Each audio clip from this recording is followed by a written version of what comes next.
Bonjour, bonsoir à tous et à toutes. C'est le micro du pasteur Bobo. On dit très suivi partout à travers le monde. Là, nous sommes encore avec Bishop Claudio. Bishop Claudio, qu'on ne peut plus présenter au micro du pasteur Bobo dans la diaspora, ici en Europe, très connu, le télé-évangéliste Bishop Claudio, l'homme qui a organisé des grandes croisades, l'homme qui a invité, qui a fait venir des grands de l'évangile ici en Belgique. Nous sommes avec lui.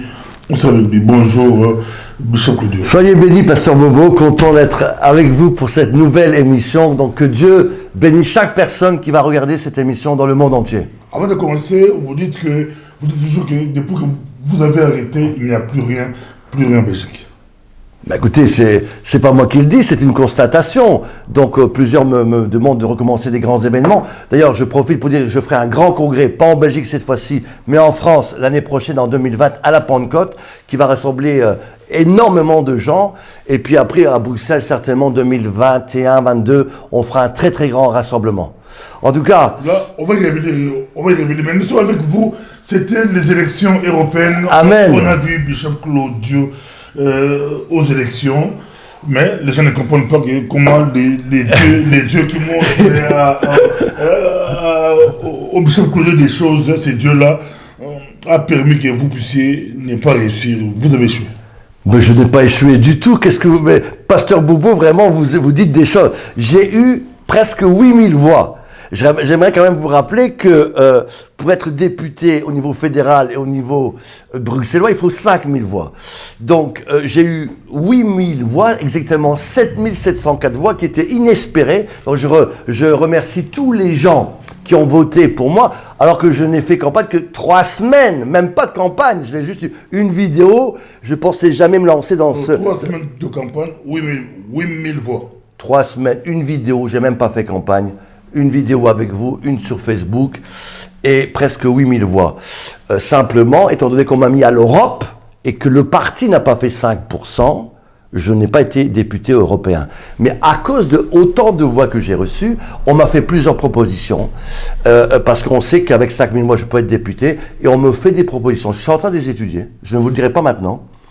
Je me prononcerai là-dessus dans quelques mois. Des propositions pour changer de parti vous verrez bien, pour faire des choses pour qu'il y ait aussi des chrétiens en politique. Et c'est clair que Dieu donne un signe. Parce que d'avoir autant de voix en si peu de temps, c'est un signe de Dieu. Et donc je remercie Dieu pour cette confiance que Dieu m'a fait, et que tous les électeurs m'ont fait, tous ceux qui ont voté pour moi. Et on va continuer, en tout cas. Avant d'entrer au Congo, comment se porte Modi Kamen? Non, il se porte très bien. On va avoir une réunion, mais je ne peux pas trop parler maintenant. Après ma réunion, je vous dirai de quoi, qu'est-ce qu'il voudrait faire. Voilà. Bishop Claudio, on entre directement en République démocratique du Congo. Votre dernière vidéo, vous avez dit quatre rois. Les rois Saoul, les rois Absalom, les rois Mephibosheth. Alors, et les rois David. Pasteur Bobo. Donc, j'aimerais vous dire ceci. J'aimerais dire ceci à tous ceux qui regardent cette émission. Je refais cette émission parce que Dieu m'a parlé très clairement. Il y a une bonne semaine de cela, avec un texte qui s'appelle, n'est-ce pas, dans Matthieu 24, lorsqu'il est dit, lorsque le cadavre est là, les aigles se rassemblent. Et Dieu me dit, voilà, quand les vautours se rassemblent en RDC. Parce que dans ce texte de Matthieu 24, c'est pas d'aigles qu'il s'agit, ce sont des vautours, parce que seul le vautour va vers le cadavre. Et Dieu me dit clairement qu'il y a un message que je dois donner pour la RDC Congo. Et c'est pour cela que je fais cette émission. J'aimerais dire ceci, c'est que dans ce texte de Matthieu 24, eh bien, on parle de la fin des temps. Les disciples lui posent, quand est-ce que tu vas revenir? Quand est-ce que ton royaume se fera? Il montre qu'il y aura des guerres, des tremblements de terre, des gens qui diront que je suis le Christ. Jésus a dit, ne les écoutez pas. Mais lorsque vous verrez les vautours se rassemblaient autour du cadavre. Enfin, quand Dieu parle d'un signe, de la même manière qu'il dit, lorsque vous verrez les nuages, sachez que la pluie va descendre. Dieu montre qu'un signe automatique, naturel se fera. Et donc de là, Dieu me dit qu'il y a des signes qui sont en train de faire, alors que vous savez très bien que la plupart des gens de l'opposition vont bientôt se donner rendez-vous tous sur le Congo. Au même moment, on aura toutes les classes politiques au même moment, dans le même pays, n'est-ce pas, dès le week-end prochain, qui vont se rassembler. Et donc, j'aimerais intituler ce message, signe de la fin des temps. Donc, je vais vous laisser continuer. Dieu vous donne Matthieu 24. Les opposants rentrent comme vous l'affirmez. Moïse Katumbi est déjà au Congo. Jean-Pierre Bemba va rentrer dans quelques jours. Moussa Nyamousi, Katumbi, Martin Fayou est déjà là. Adolphe Mouzito, professeur Freddy Matongolo, vous dites que quand ils vont se rassembler là-bas au Congo, vous donnez Matthieu 24. Alors je donne Matthieu 24 et j'aimerais donner plusieurs points. D'abord, premièrement, concernant, n'est-ce pas, monsieur Félix Tshisekedi, comme j'ai dit clairement, n'est-ce pas, ce n'est pas loin de l'Éternel. Donc d'abord, je parle ici, premièrement, qu'il y a des signes. Vous qui regardez cette émission dans le monde entier, les vautours qui viennent vers le Canaan sont un signe dans Matthieu 24. Et Dieu m'a dit que, alors que tous les leaders politiques sont en train de rentrer au Congo, seront là au même moment, il y a des signes que Dieu veut montrer et on doit être des observateurs intelligents et de comprendre ce qui va se passer au Congo. Donc, premièrement, il y a des signes qu'on doit comprendre, qu'on doit analyser. Deuxièmement, concernant M. Félix Tshisekedi, j'ai dit dans la dernière émission que c'était pas loin de l'Éternel. Depuis d'ailleurs le départ, je le dis. N'est-ce pas que loin de l'Éternel n'est pas là, que M. Félix Tshisekedi est permis par Dieu, comme, n'est-ce pas, Ish-Boshet dans 2 Samuel chapitre 2 verset 8, où le même jour, Dieu oint pour la deuxième fois David, le vrai oint, qui va bientôt régner. Et dans le même jour, l'armée de Saül va oindre Ish-Boshet. Lui va être roi pendant 2 ans. Je ne sais pas le temps que Dieu a permis pour M. Félix Tshisekedi, mais on se rend compte que déjà, il y a des problèmes. Cette coalition, n'est-ce pas, avec CACH, FCC, PPRD, UDPS, avec M. Kabila, pose des problèmes. Tout le monde, n'est-ce pas, remarque cela de manière claire. Vous savez que le nom de Ish-Boshet signifie en hébreu « homme de la confusion ». Et on voit très clairement qu'une confusion dans le pays est en train de s'installer, même si, M. Félix Tshisekedi est président, et d'ailleurs, je l'ai dit, et je le répète encore, on doit le soutenir, on doit prier pour lui, afin que la paix soit installée, mais il est clair que Dieu l'a mis là pendant un temps, n'est-ce pas, et que bientôt, un jour, je l'ai dit, il y a un oint qui va arriver pour installer cette paix, n'est-ce pas, que le peuple du Congo attend. Oui, il y a des signes. Le message que j'ai, il y a des signes. Lorsque les vautours se rassemblent, il y a autour du cadavre, dans Matthieu 24, je dis qu'en fait, il y a des signes. Ça va se faire de manière naturelle. Il y a des signes qui sont en train de se faire au Congo, et donc on doit comprendre que premièrement, M. Félix Tshisekedi est là, mais c'est pour un temps. Il est permis par Dieu pour un temps, ce n'est pas loin de Dieu. Deuxièmement, troisièmement, il y a 2 signes. La Lamouka. La Lamouka va se présenter bientôt, d'ailleurs, comme vous le savez, le 20, le 23, même si le 23, il y aura vraiment une confusion totale, parce que il y aura en plus une réunion de prière organisée par Félix au stade des Martyrs. Mais la Lamouka, d'abord, ça signifie, vous voyez, comme ce coq, réveille-toi, Lamouka, signe le coq, signe de la Lamouka, n'est-ce pas, réveille-toi. Mais j'aimerais vous dire que le coq est aussi le symbole de la France gauloise. Donc, vous amenez les coqs. Le coq, d'ailleurs, ce coq vient du Portugal, exactement de Faro. Je vais vous laisser continuer. Bishop Claudio, avez-vous un problème particulier avec la... Laissez-moi... Pasteur Boubou, moi, je ne suis pas un homme qui a des problèmes. Je suis un homme de Dieu. Dieu m'a dit, je vais montrer des signes. Donc, ne me mélangez pas avec les autres journalistes ou les autres, ceux qui parlent. Je suis un pasteur qui reçoit des paroles de Dieu, qui reçoit des révélations. Dieu m'a dit, la Lamouka, qui représente le coq, qui est représenté par le coq. Ce coq, d'ailleurs, que je tiens ici, celui-ci vient du Portugal, et aussi le coq qui symbolise la France, et d'ailleurs le coq qui symbolise aussi la Wallonie, n'est-ce pas, qui lève sa patte. D'ailleurs, tout le monde sait aussi que l'Alamouka a été aidé par la France, la Wallonie, etc. Ce coq, d'ailleurs, ici, celui que je tiens, est devenu le symbole aussi du Portugal, de la ville de Barcelos, parce que la légende nous raconte que, alors que un bandit, n'est-ce pas, avait été arrêté alors qu'il avait volé des assiettes, il devait être jugé à mort, il fut acquitté parce que le coq a chanté. Et on l'a libéré. C'est comme ça que le coq est devenu, n'est-ce pas, symbole du Portugal et de la guerre. Mais dans la Bible, dans Matthieu 26, 34, Jésus va dire à Pierre, « Toi qui me dis fidélité », vous savez, comme c'est la Mouka qui a été écrit à Genèse, fidélité, on va rester ensemble. Jésus va dire, le coq, il ne passera pas cette nuit, que le coq va chanter, n'est-ce pas, que Pierre, tu vas me trahir. Et donc, on entend le coq chanter, que le coq va chanter, que tu vas me trahir, pasteur Bobo. Et donc, j'annonce que la Lamouka, de la même manière que Jésus a été trahi, la Lamouka va trahir. Oui, le coq, on l'a ici entendu, la Lamouka va se trahir elle-même, va se diviser elle-même, parce qu'elle n'est pas le plan de Dieu. La plupart d'entre eux cherchent leurs propres intérêts, et d'ailleurs j'aimerais vous dire que il faut prier pour Monsieur Martin, parce que ses plus grands adversaires sont pas à l'extérieur, ils sont dans son propre camp. Donc je dis ceci. Il y a des signes. Il y a un ouin qui est en train d'arriver. Monsieur Félix Tshisekedi, il est une volonté permissible. Mes amis, prions.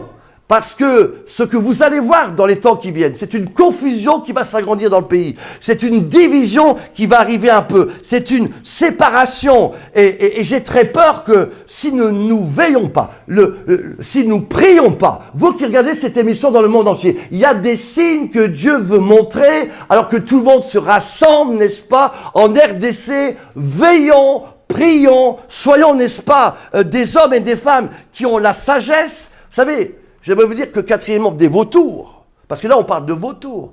Les vautours, c'est pas un aigle comme ici, l'aigle c'est majestueux, c'est royal. Le vautour ne recherche que manger des cadavres, ce qui est mort, ce qui n'est pas pur. Ce sont des gens qui n'ont pas de foi ni loi, ce sont des gens qui pensent à eux-mêmes. Mes amis, il y a trop de gens aujourd'hui qui ne cherchent plus l'intérêt de la RDC, qui ne cherchent plus l'intérêt du peuple du Congo, ils cherchent leurs propres intérêts. Mes amis, Bishop, je vais vous laisser continuer. De temps à autre, je prends la parole là. C'est des Congolais qui rentrent chez eux, c'est des Congolais, des patriotes qui veulent rentrer dans leur pays et vous les appelez des vautours. J'ai reçu beaucoup de pasteurs qui ont aussi voulu faire des débats avec vous. Ils disent que, comment Bishop Claudio, Dieu nous montre que par rapport au Congo, ici en Belgique, il y a eu les Vlaams Bélang d'extrême droite qui a gagné en Flandre, il y a l'extrême gauche de PTB qui gagne à Wallonie. Là, Dieu ne vous montre pas les dangers qui arrivent les dangers qui arrivent en France, les dangers qui arrivent aux États-Unis. Dieu ne vous montre pas.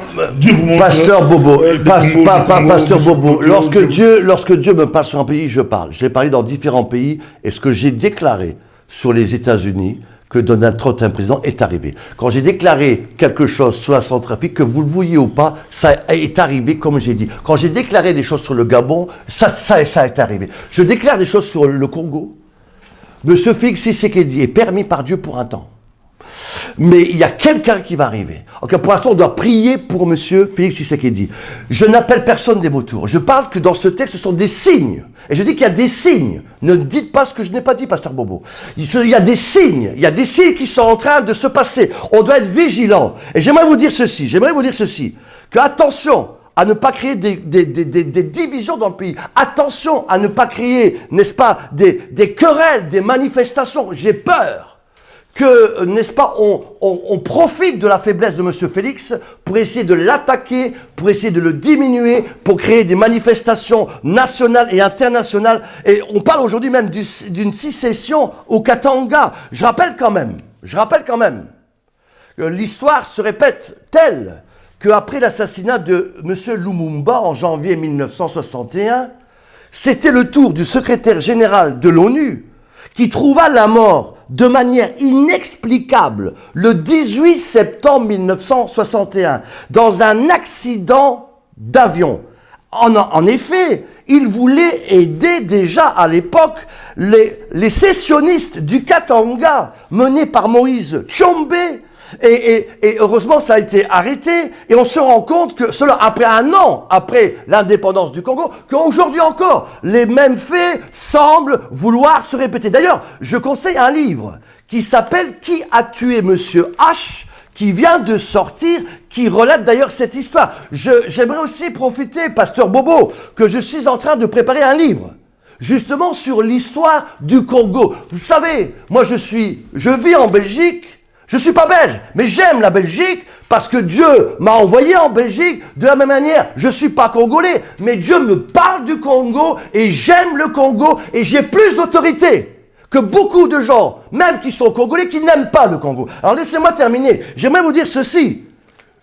Je suis en train d'écrire un livre sur la RDC Congo qui sortira, je pense, vers la Pentecôte 2020. Il y aura une grande manifestation aussi à la Pentecôte à Valence où on invite tout le monde à l'espace cristal, n'est-ce pas? Et puis je ferai aussi une grande conférence au Congo.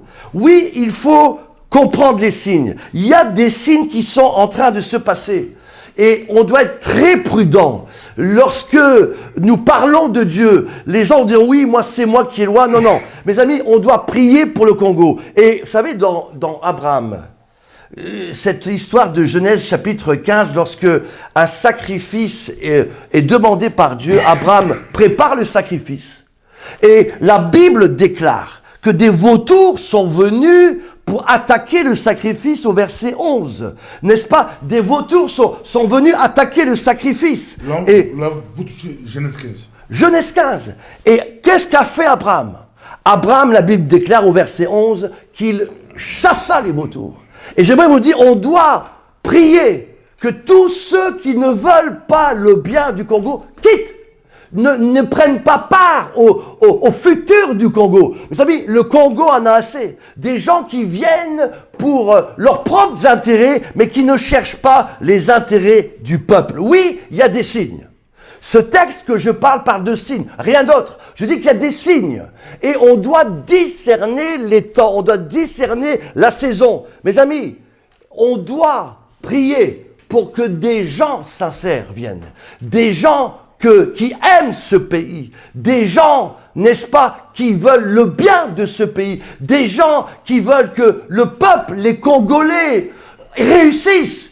Vous avez des gens qui sont même pas capables, n'est-ce pas, de respecter leur propre père, leur propre sœur, leur propre frère, qui voudraient diriger le pays du Congo. Mais c'est un vrai scandale. Pasteur Bobo, Dieu est un Dieu d'ordre. Dieu est un Dieu, n'est-ce pas, qui cherche des hommes qui aiment le Congo. Et il y a beaucoup de Congolais qui veulent le bien de ce pays. Et je prie, oui, il y a des signes.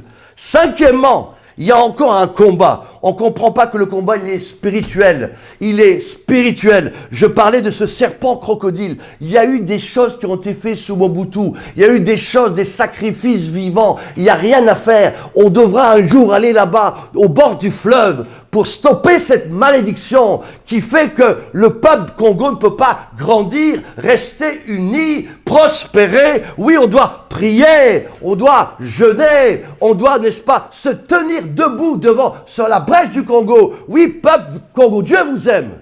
Il y a des signes que Dieu est en train de montrer, n'est-ce pas, de manière claire. Et il y va de la vie du pays, il y va de l'unité de la RDC Congo, il y va de la vie de chaque Congolais, enfant, jeune. Je vous aime, j'aime le Congo. Sixièmement, dans Matthieu 24, Pasteur Bobo, il est dit, on vous dira qu'il y a des oins, je suis le Christ, c'est moi le oin, c'est moi ceci. Jésus va dire, non, ne les écoutez pas, les faux prophètes, ceux qui donnent des fausses promesses, ne les écoutez pas, mais attendez que je vienne, attendez que le oin vienne, attendez que le royaume de Dieu vienne, ne les écoutez, ne soyez pas séduits. Vous avez des gens qui viennent au Congo, il y a des milliers de gens qui viennent, après c'est des milliers à droite, des milliers à gauche, des aveugles qui suivent des aveugles. Non, peuple du Congo, Dieu a une destinée pour ton pays. Cherche le Seigneur. Dieu va te montrer qu'il a un grand plan pour ce pays. Non pas un plan de dispute, non pas un plan charnel, non pas un plan de division, mais un plan du grand Congo, n'est-ce pas, où Dieu va faire régner sa gloire. Oui, sixièmement, ne croyez pas à tous ces gens-là, mais croyez à la volonté de Dieu, croyez au plan que Dieu a pour la RDC Congo. Il y a des signes. Je viens ici aujourd'hui en tant que prophète de Dieu, apôtre de l'évangile. Et je dis qu'il y a des signes. Aujourd'hui, n'est-ce pas, en 2019, au mois de juin, il y a des signes qui vont se passer dans les semaines qui viennent. Et vous verrez, n'est-ce pas, la différence entre ceux qui me servent et ceux qui ne me servent pas. J'aimerais vous dire, faites attention, n'est-ce pas, repentez-vous avant qu'il ne soit trop tard. Parce que Dieu veut faire des choses. Il est en train de préparer son gouvernement pour ce pays de la RDC que nous aimons, que tous ceux qui prient pour ce pays voient bientôt, n'est-ce pas, ce que Dieu a promis s'accomplir. La Bible déclare, si la promesse tarde, attends-la parce qu'elle arrivera certainement. Oui, septièmement, loin est en train d'arriver. Bishop Claudio dit, loin est en train d'arriver pour Étienne. Claudio. Pour Bishop Claudio, loin va arriver et vous connaissez ces mots-là, la personne qui va arriver. J'aimerais vous dire que, je ne vais pas vous le dire, je vous l'ai déjà dit, mais il a les caractéristiques de quelqu'un qui aime la parole de Dieu. Il a les caractéristiques de quelqu'un, n'est-ce pas, qui veut le bien du pays. Il a les caractéristiques de quelqu'un qui vient en tout cas du centre de la région du Congo. J'ai parlé, bien sûr que je parle avec lui, bien sûr, mais je ne vous le dirai pas. Ce n'est pas ça qui est important. Ce qui est important, c'est que Dieu veut le bien du pays. Dieu aime la RDC Congo. Je déclare que des signes sont en train de venir dans ces temps. Des signes. Ne soyez pas séduits par l'un ou par l'autre, par celui qui dit oui, c'est moi le sauveur, c'est moi qui va vous donner la solution. Ne les écoutez pas. C'est de la distraction. Mais les vautours préparent quoi? Les vautours, parce que votre message d'aujourd'hui, c'était les vautours. C'est un signe pour tourner autour de cadavres. Vous donnez. Pasteur Bobo. Pasteur Bobo. Vous avez donné Pasteur Genèse Bobo. 15, Pasteur Bobo. Les vautours. Abraham avait chassé les vautours. C'est un signe. Vous demandez à Félix de chasser les vautours. Non. Or, lui, il dit, il aimerait bien avoir tous les opposants à Kinshasa avant le 30 juin. C'est le souhait du président Félix que vous demandez qu'on puisse le soutenir. Vous dites qu'il faut chasser les vautours. Mais Pasteur Bobo, ne m'interrompez pas plus, s'il vous plaît. Laissez-moi que les gens me comprennent. Je parle de signes. Il y a des signes. Jésus parle d'un signe, d'une chose naturelle. Il y a des choses qui sont en train de se passer maintenant au Congo. Je répète encore, pour qu'il n'y ait pas de malentendu, il faut prier pour le président Félix Tshisekedi. Et ne pas faire comme certains d'essayer de le déstabiliser. Déjà, sa situation est difficile à gérer. Donc, il faut le soutenir. Mais je dis que ce n'est pas lui, loin de l'éternel. Donc il régnera le temps que Dieu permettra. Mais en entendant, on doit le soutenir. Nous devons chercher la paix. Et j'encourage les gens à aller, s'il y a cette réunion au stade de prière le dimanche 23, pour prier. Prier pour le Congo. Que le Congo vienne dans sa destinée. C'est ça, ma prière. Dimanche 23. Le 23 juin. Il y a encore, au mois d'août aussi, il y a l'apôtre Daniel des 4 frères messagers de Biza qui organise aussi gloire à Dieu. 3 jours de prière au stade des martyrs pour le Congo. Apôtre Daniel Mossombo Kofi, l'un des 4 frères messagers de Biza, qui ont reçu le message de Dieu sur le Congo. Il organise Pasteur Bobo, j'encourage 3 jours de prière au stade des martyrs. Pasteur Bobo, j'encourage tout le monde, toutes les bonnes volontés, à prier pour le Congo. Tous ceux qui ont à cœur ce pays, de venir prier, de soutenir. Rendez-vous compte, ce pays qui est le plus grand pays, la plus grande richesse, et le pays qui souffre le plus, où il y a le plus de meurtres, de viols, d'enfants qui n'ont pas de nourriture. Est-ce que c'est normal, Pasteur Bobo? Je rappelle, et je terminerai par dire ceci, loi arrive. Dieu veut le bien de ce pays. Dieu veut que cette misère stoppe. Le président Donald Trump a fait un décret. Avec les 400 ans fêtant des premiers gens de l'Afrique, de nos amis qui sont partis aux États-Unis, il a dit il y a 400 ans. Rappelez-vous aussi que Abraham, Dieu lui avait dit qu'il faudra que ton peuple soit pendant 400 ans en Égypte. Mais après, je vais le libérer. Nous rentrons dans cette stade de signe que Dieu veut libérer l'Afrique. On se rend compte avec le franc CFA, on se rend compte avec toutes sortes de choses. Dieu veut que l'Afrique devienne autonome. Et le Congo doit retrouver sa pleine autorité, son identité. Parce que Dieu a créé le Congo, le grand Congo, pour qu'il soit un pays de lumière, un pays de gloire, où les peuples des nations vont dire quel beau pays, quel magnifique pays. Et ma prière, Pasteur Bobo, c'est que tous les gens qui aiment ce pays, prient en faveur de ce pays, contribuent à ce pays, financièrement, en faisant des affaires, en invitant des gens à construire. Mais que ma prière aussi en tant que prophète, tous ceux qui viennent pour distraire, ou qui n'ont pas des intérêts pour le pays, que Dieu les écarte. Voilà. Merci beaucoup, Bishop. On vous a suivi. Je vois l'aigle et puis le coq. J'aimerais vous dire que l'aigle, c'est le symbole de la royauté, qui est différent du vautour, qui ne cherche que ses intérêts. L'aigle, c'est le signe, vous savez qu'il y a le lion de Juda, et l'aigle royal. C'est pour ça que j'aime cet aigle, parce que c'est un aigle royal, d'ailleurs, qui vient des États-Unis, qui m'avait été offert par un pasteur. Dieu veut vous bénir. Vous qui regardez cette émission dans le monde entier, je prie que chaque personne soit bénie. Et n'hésitez pas à aller sur notre site web toddchannel.org. toddchannel.org. Le Bishop Claudio vous aime. On a des églises à Bruxelles, à Denain, à Valence, à Paris, à Palerme. Je viendrai à Kinshasa, au Congo, je vous le promets, pour faire un moment de prière. Je dédicacerai le livre que je prépare, que je suis en train d'écrire sur la RDC Congo. Oui, il y a des signes. Le message d'aujourd'hui, il y a des signes. Soyons discernants dans le temps que nous sommes. Ne soyons pas séduits. Restons sur l'essentiel. Que Dieu vous bénisse. Je vous aime. Le Bishop que Dieu vous aime. Pasteur Bobo, Dieu vous aime aussi. Que Dieu vous bénisse. Recevez le shalom de Dieu. Au nom de Jésus. Merci beaucoup. C'était le micro du Pasteur Bobo dit Good Morning Jesus. Good Morning Jesus avec Bishop Claudio. On vous promet que septembre, la rentrée, on va reprendre nos émissions les dimanches. Amen. Avec Good Morning Jesus. Nous bénissons les bien-aimés des États-Unis d'Amérique, Calvaire. Je dis ceux qui ont par son que Dieu vous bénisse. Vous qui soutenez Good Morning Jesus. Que Dieu vous bénisse. Merci. Amen. Shalom.